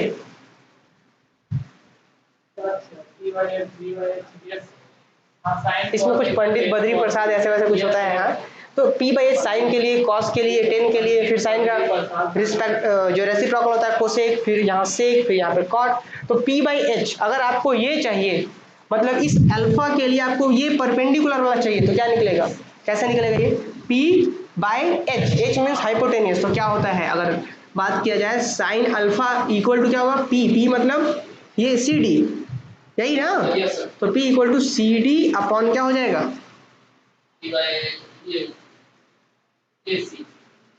क्यू, AC मतलब क्यू। फिर से सुनिए, साइन थीटा अगर वैल्यू निकाले, सॉरी साइन अल्फा यहाँ एंगल है, तो अल्फा साइन अल्फा क्या होगा, CD अपॉन क्यू। तो यहाँ से क्यू का वैल्यू कितना आ गया, तो क्यू का वैल्यू जो आ गया वो कितना, सॉरी CD का वैल्यू कितना आ गया, ये वाला CD का वैल्यू क्यू साइन अल्फा। तो इसका वैल्यू हम डायरेक्ट लिख दें, क्यू साइन अल्फा। ये कहाँ से आया, आप छोटे वाले ट्रायंगल का यूज करके लिख दिए क्यू साइन अल्फा। अब इसमें कौन सा यूज करते हैं हम, हमें ये निकालना है, AD निकालना है। तो कौन सा यूज होगा, AD मतलब एंगल के जो साथ होता है ना, एडजेसेंट साइड होता है, जो एंगल के साथ एडजेसेंट साइड जो होता है, क्या कहते हैं इसको हम लोग हिंदी में, संलग्न भुजा कहते हैं। कोण के साथ जो लगी हुई भुजा होती है संलग्न भुजा। तो क्या होता है, इसके साथ जो साइड AD निकालना है, तो कौन सा कहेंगे, ये बेस हो गया अपना। तो बेस निकालना है तो आप इसके साथ रिलेशन बना के बेस निकाल लीजिए, इसके साथ रिलेशन, तो इसी के साथ लगा के भाई, तो क्या होता है B upon H, base upon hypotenuse, क्या होता है cos theta equal to, sorry cos या थीटा नहीं है, अल्फा है, क्या होगा बेस, बेस मीन्स की AD अपॉन कितना, हाइपोटेनस कितना है, Q है। तो फाइनल क्या हो जाएगा, Q इधर आ गया, तो AD इक्वल टू क्या हो गया, Q cos अल्फा।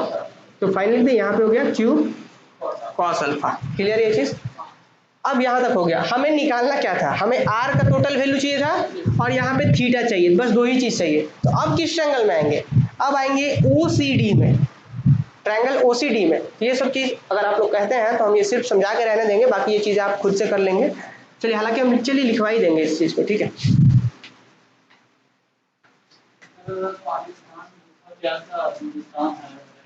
अच्छा, देखिए ऐसा, अब पता है, अब मतलब किसी दूसरे को बोल करके ये चीज, हाँ हाँ हाँ, लेकिन ये गलत बात है, ठीक है। जैसे कि मान लीजिए आप दूसरे चीज, दूसरे लोगों को लेकर के परेशान रहना। अक्सर देखते हैं कि कुछ लोग मतलब जिनके पास कम बुद्धि है ना, वो लोग कि पाकिस्तान ये है वो है, आप फालतू अपना क्यों टाइम दे रहे हैं किसी भी पर्टिकुलर कंट्री को लेकर या किसी पर्टिकुलर आदमी को लेकर, वही ना। अब ऐसा नहीं होना चाहिए, ठीक है। और आप लोग को भी अगर किसी से परेशानी है तो इग्नोर करना सीखिए। अब हम भी बहुत हद तक इग्नोर करते हैं बहुत लोगों को, जो लोग मतलब जैसे क्रिटिसाइज करने वाले बहुत से लोग होते हैं कि सिर्फ क्रिटिसाइज ही करेंगे, कुछ भी करेंगे क्रिटिसाइज करेंगे, कुछ भी कीजिए क्रिटिसाइज करेंगे, अच्छा ये नहीं होगा वो नहीं होगा। तो वैसे लोगों को इग्नोर करना सीखिए।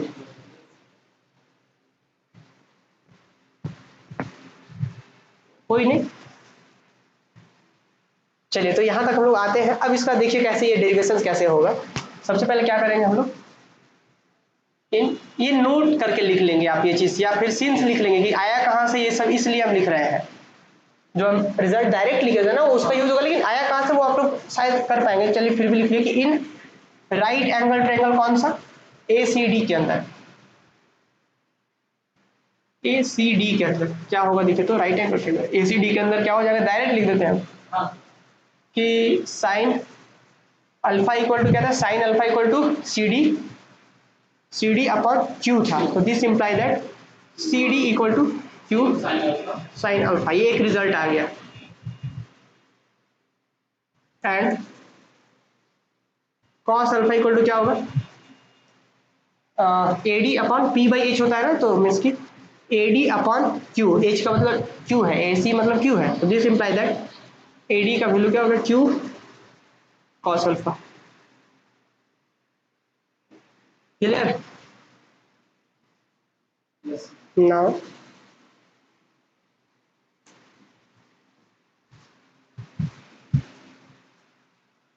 OCD, ठीक है। सबसे पहले हम देखिए हमें निकालना क्या है, R निकालना है, हाइपोटेनस निकालना है।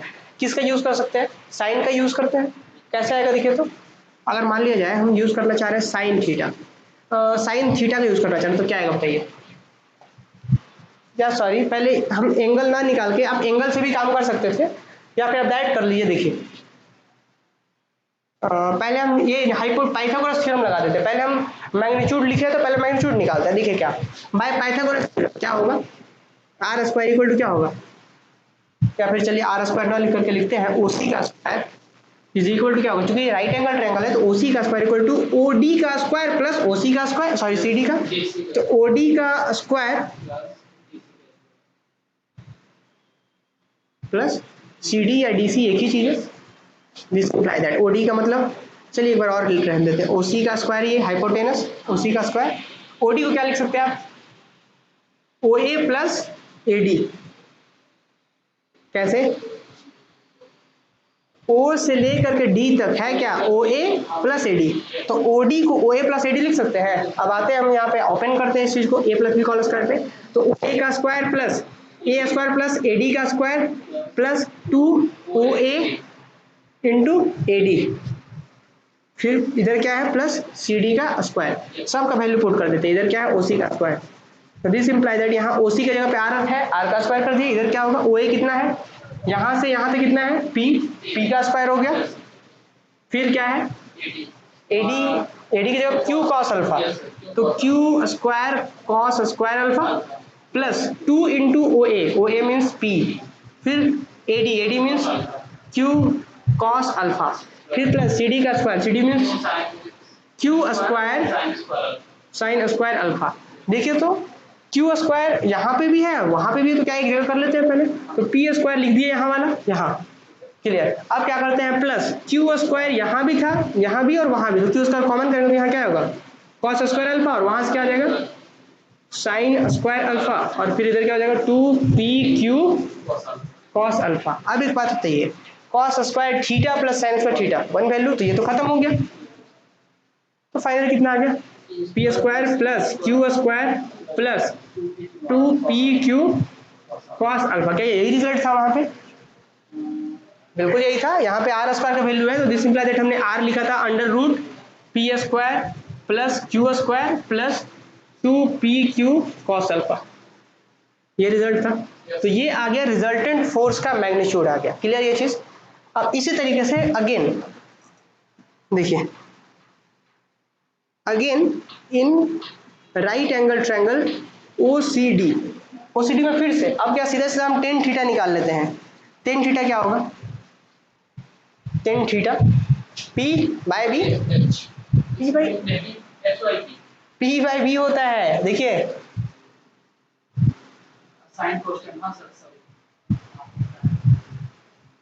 साइन कॉस टेन, तो टेन पी बाई बी ना, तो perpendicular Q sine alpha divided by यहां से यहां तक, मतलब क्या इस चीज को लिख सकते हैं, क्या होगा जी सी डी डिवाइडेड बाई कितना ओ डी होगा, क्या ओ डी, तो मतलब ओ डी को भी आप दो तरीके से लिख सकते हैं, O A plus A D, A plus A D, ठीक।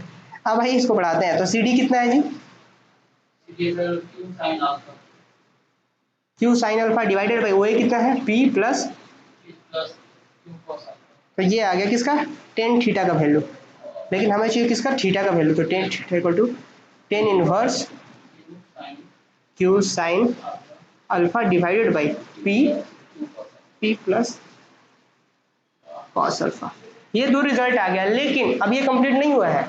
अब एक बात देखिए, अब लिख कैसे, ये तो अगर ये चीज क्लियर है कि पहले ये लिखे हैं फिर ये लिखे हैं फिर उसके बाद यहाँ लिखेंगे, क्या अगर ये दोनों के बीच 90 डिग्री का एंगल हो तब क्या होगा बताइए।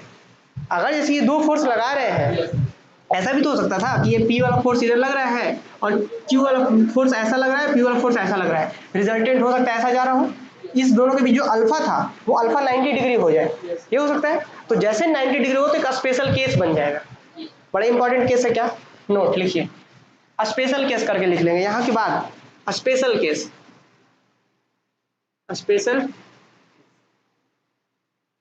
क्या देखिए, if alpha equal to 90 degree then, तब बताइए तब क्या होगा, R इज इक्वल टू क्या होगा P square plus Q square zero, खत्म। तो फाइनल कितना बचा, समझ में आया। तो ये क्या होगा, ये R का मैग्नीट्यूड वो देखिए कैसे, जैसे अल्फा इक्वल टू 90 तो cos 90 वैल्यू जीरो, तो जीरो 2pq जीरो, खत्म, ये पूरा जीरो बन गया, बचा क्या पी स्क्वायर क्यू स्क्वायर, ये पहला रिजल्ट हुआ फर्स्ट वाला मैग्नीट्यूड। और थीटा कितना हो जाएगा 10 इनवर्स, अंदर में क्या था q sin 90 1, तो q ऊपर कितना बचा q बचा, और नीचे कितना p प्लस cos 90 जीरो, तो cos 90 तो जीरो, ये खत्म हो गया, सिर्फ बचा नीचे p, तो q बाई p, ये आ गया रिजल्ट। ये बड़ा स्पेशल केसेस है। अब नहीं तो फिर आप लोग क्या दिमाग में आएगा कि अच्छा अभी आप ऐसा लिख रहे हैं और आगे चल के हम ऐसा लिखने लगेंगे, तो वहां पे नोटिस करना है कि वहां पे अल्फा 90 होगा, और आगे जब हम बात करेंगे ना रिजोल्यूशन ऑफ फोर्सेस कि दो फोर्स या तीन फोर्स का रिजोल्यूशन क्या होता है, तो वहां पे इन चीजों का यूज होगा। तो कैसे कैसे लिखना है जल्दी से लिखिए पहले, उसके बाद हम आगे बढ़ाते हैं क्लास को। सबसे पहले इसको लिखना है नंबर 1 में, पहले इसको लिखना है पूरा, फिर आपको नंबर 2 में यहाँ, और फिर अंतिम में इसको स्पेशल केसेस। जल्दी से लिखिए और फिर कमेंट कीजिए, फिर आगे हम लोग क्लास को बढ़ाते हैं। अभी बहुत कुछ पढ़ना है, ठीक है, तब जाकर के शाम वाले क्लासेस में सारे बेसिक कंप्लीट कर पाएंगे। फिर कुछ नहीं है, एक क्लास में 3-3 4-4 क्वेश्चन करेंगे, आने वाले 8 से 10 क्लास में मैकेनिक्स खत्म।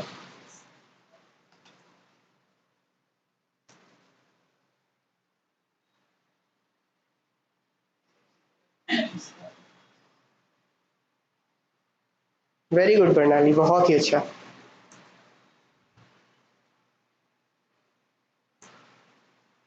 हाँ 7:30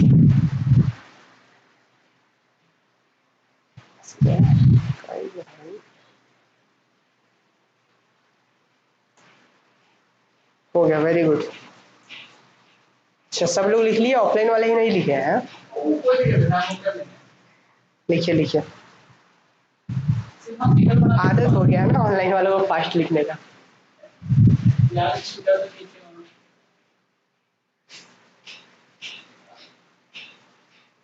इसको ऑन करते हैं, यहाँ पे ये रह सकता है क्या?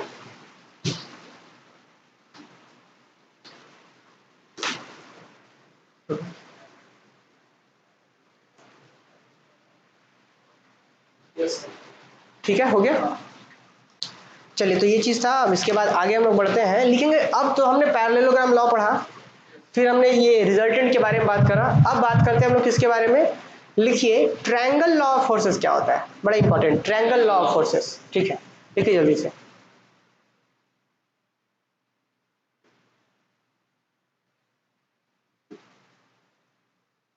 हेडिंग दीजिए, चलिए पहले इसको रफ कर देते हैं, ठीक है।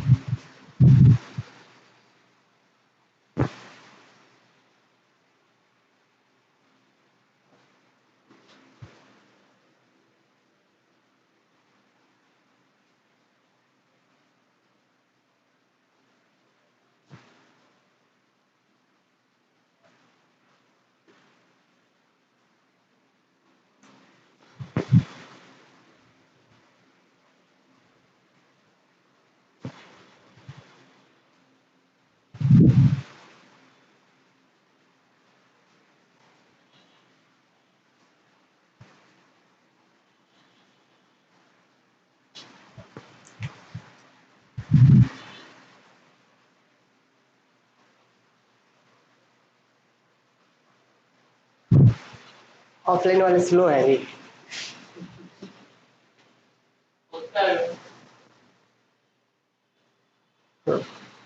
ठीक है, लिखिए triangle law of,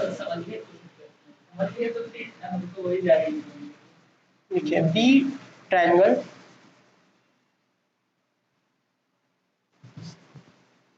triangle law of forces, या ट्रायंगल लॉ ऑफ फोर्स भी कह सकते हैं। इसमें होता क्या है, ट्रायंगल लॉ ऑफ फोर्सेस में हम क्या कहते हैं कि जब फोर्स, जैसे हम बात करते हैं कि एक बॉडी पर कोई 3 फोर्सेस लग रहा है, कैसा, जैसे एक फोर्स ये, और एक फोर्स ये, और एक फोर्स ये, और इसी फोर्स, आपको बहुत अच्छे से पता है कि फोर्स को आप पैरेलल शिफ्ट कर सकते हैं। तो अगर किसी एक बॉडी पर 3 फोर्स लग रहा है और उसके बाद ये बॉडीज इक्विलिब्रियम में है, मतलब कि रेस्ट था रेस्ट में है, ऐसा होता है ना। जैसे मान लीजिए कि यहाँ पे कोई एक बॉडीज है, आप बॉडीज समझ रहे हैं, ये कुछ भी हो सकता है, इसके ऊपर 10 न्यूटन का फोर्स इधर से लगा रहा है, 10 न्यूटन का फोर्स इधर से लगा दिए, फोर्स तो लग रहा है लेकिन वो इक्विलिब्रियम में है। इसी कंडीशन को कहते हैं इक्विलिब्रियम कंडीशन, मतलब कि वो रेस्ट में है लेकिन फोर्स लग रहा है उसके ऊपर। ठीक है, अगर इस तरीके से जैसे ही फोर्स हटाएंगे तो वो मूव करना शुरू कर देगा।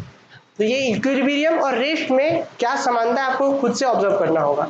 रेस्ट क्या है कि उसके ऊपर कोई फोर्सेस नहीं लग रहा है, हालांकि ऐसा कोई बॉडीज नहीं, अर्थ के ऊपर तो हर सिचुएशन में फोर्सेस लगता ही है, ग्रेविटेशनल फोर्स, फ्रिक्शनल फोर्स।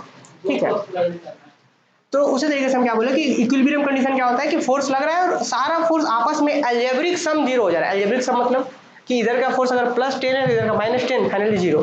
तो फोर्स का एल्जेब्रिक सम 0 हो जा रहा है, उसी को कहते हैं, उस कंडीशन में होता है इक्विलिब्रियम कंडीशन। क्लियर? तो अब देखिए, मान लेते कोई एक बॉडी है जिसके ऊपर 3 फोर्सेस, ध्यान रहे सिर्फ 3 फोर्सेस, इस तरीके से लग रहा है कि वो इक्विलिब्रियम कंडीशन है, तो इसी कंडीशन को कहते हैं वो ट्रायंगल लॉ ऑफ फोर्सेस है। क्या मतलब हुआ? इस चीज को हम ट्रायंगल लॉ क्यों नाम दे दिए? क्योंकि आपको पता है कि इस फोर्स को आप पैरेलली शिफ्ट करा दिए। देखिए इस पूरे कंडीशन को हम कैसे रिप्रेजेंट कर रहे हैं यहाँ पे देखिए, ये वाला जो मान लेते हैं, इस फोर्स को नाम दे दिए P, इसका नाम दे दिए Q, इसको नाम दे दिए R। तो इस P फोर्स को रहने दीजिए आप ऐसे ही। क्लियर? इस फोर्स को क्या आप शिफ्ट करके ऐसे जो यहाँ पे है पैरेलल शिफ्ट करा सकते हैं? तो ये जो यहाँ पे था, अभी जो यहाँ पे ये जो था इस तरीके से जो आपको यहाँ पे दिख रहा था, क्या इसको हम ऐसे शिफ्ट करा दें यहाँ पे, तो क्या बन जाएगा? ये यहाँ पे था, ये कुछ ऐसा बन गया क्या? ये अपना P फोर्सेस यहाँ तक था, समझ पा रहे हैं? ऐसा तो ये कौन सा P ऊपर, तो ये हो गया Q फोर्सेस। और इसको देखिए, ये चीज डाउन है ना, क्या हम इसको यहाँ पे जो ऐसे डाउन था इसको पीछे शिफ्ट करा सकते हैं, parallel shift?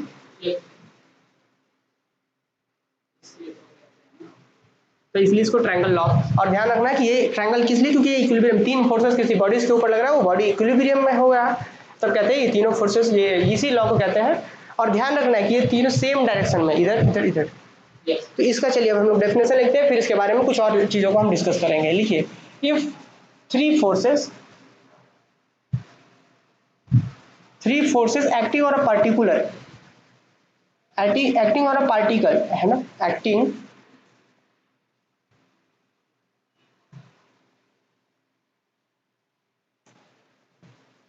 On a particle can be represented. आपको पता है कि यहाँ पे जो फोर्स है उसको रिप्रेजेंट करने का कौन काम कर रहा है?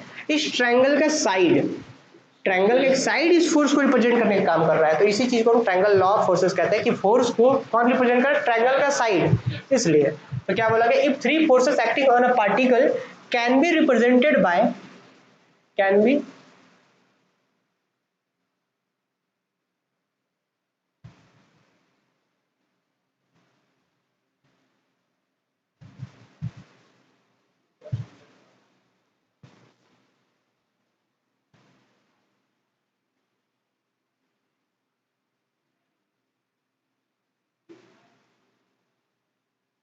triangle taken in order,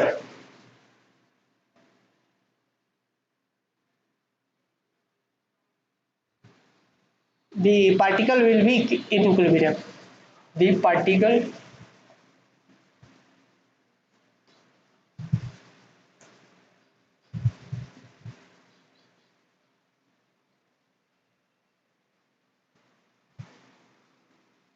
ठीक है।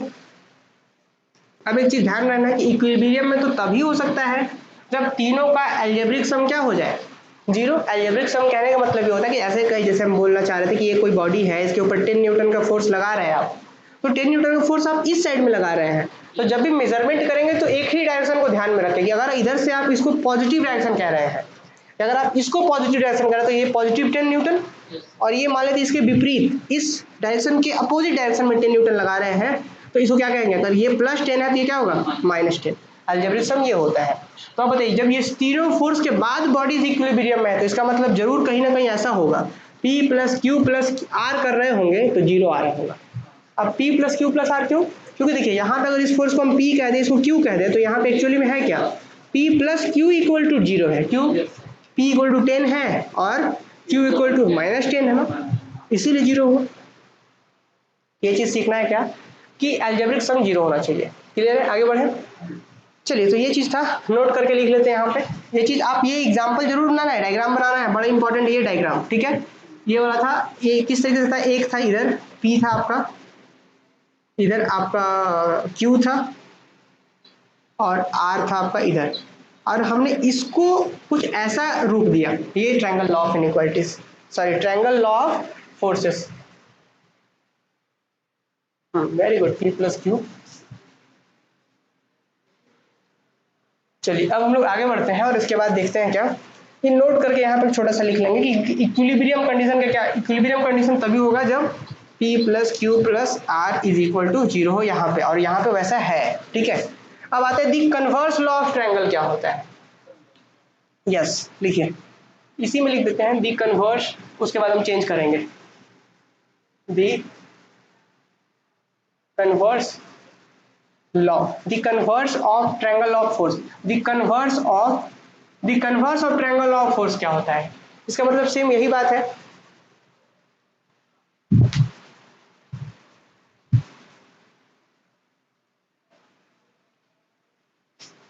लिख लिए थे आप?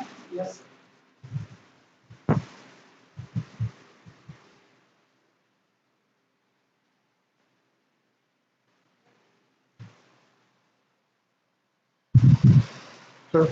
चलिए बहुत अच्छा। अब हम लोग आते हैं कन्वर्स के बारे में बात करते हैं। देखिए कन्वर्स के बारे में, कन्वर्स क्या कहता है, जैसे कि अभी हमने क्या पढ़ा कि अगर कोई एक बॉडीज है, इसके ऊपर 3 फोर्सेस लग रहा है, तो उस तीनों फोर्स को हम ट्रायंगल के मतलब साइड से रिप्रेजेंट कर सकते हैं। ये तीनों फोर्स के मैग्नीट्यूड को ट्रायंगल के साइड से रिप्रेजेंट कर सकते हैं। और कब? जब बॉडी इक्विलिब्रियम में हो तीनों फोर्स के बाद। ठीक है। अब यहाँ कन्वर्स क्या कहता है, कन्वर्स भी इसी का मतलब थ्योरम को जस्ट कन्वर्स कह सकते हैं आप, कन्वर्स नाम ही है कन्वर्स थ्योरम ऑफ, या converse of triangle law of forces. ये सीधा सा क्या है कि अगर मान लेते हैं कोई एक बॉडी के ऊपर 3 फोर्सेस इस तरीके से P, इधर फोर्स लग रहा है Q और इधर फोर्स लग रहा है R, तो इसको रिप्रेजेंट कैसे कर सकते हैं हम?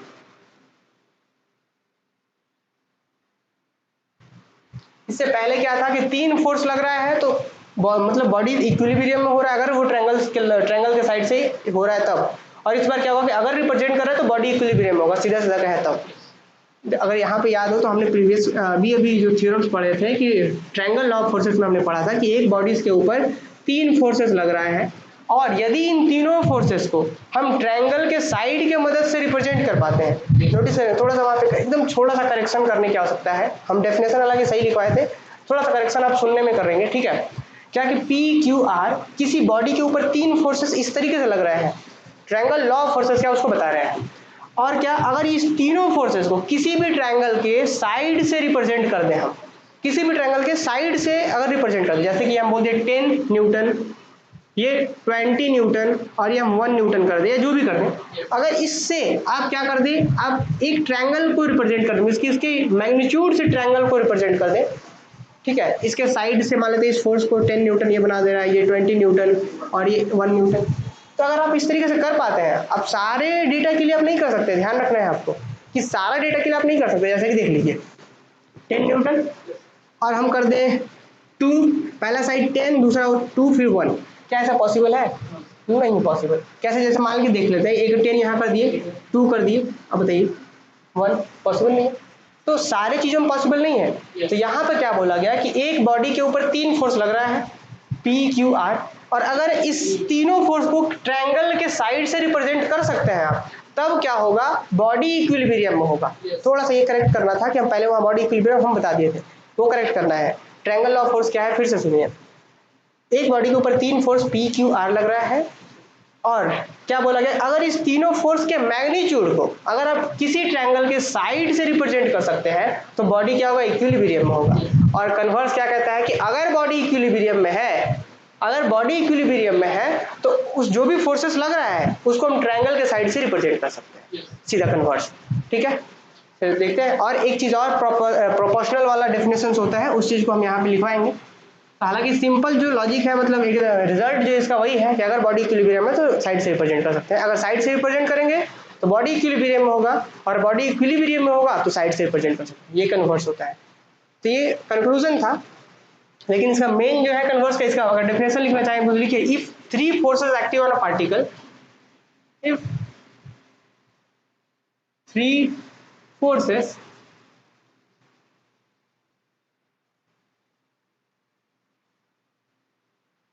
acting on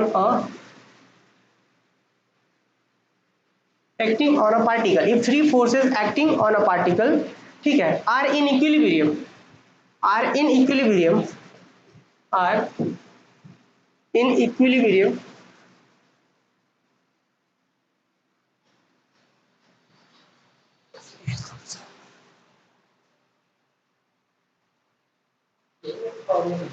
अरे बहुत इसमें इंक फिल करने वाले में बहुत प्रॉब्लम है। ऐसा भी हो कि एक ही बार में पूरा डब्बा डाल दे, वो भी नहीं होता है। If 3 forces acting on a particle are in equilibrium,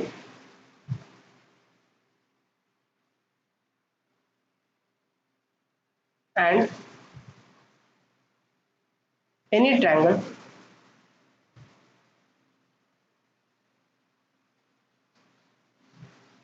drawn whose sides are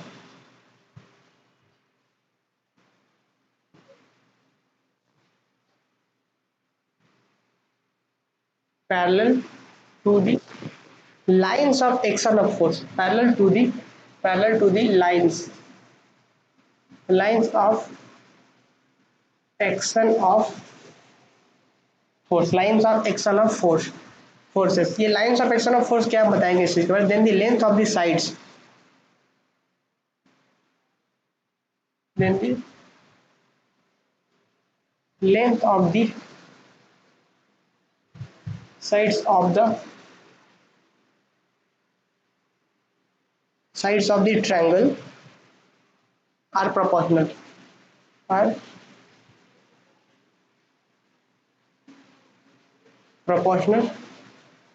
to the magnitude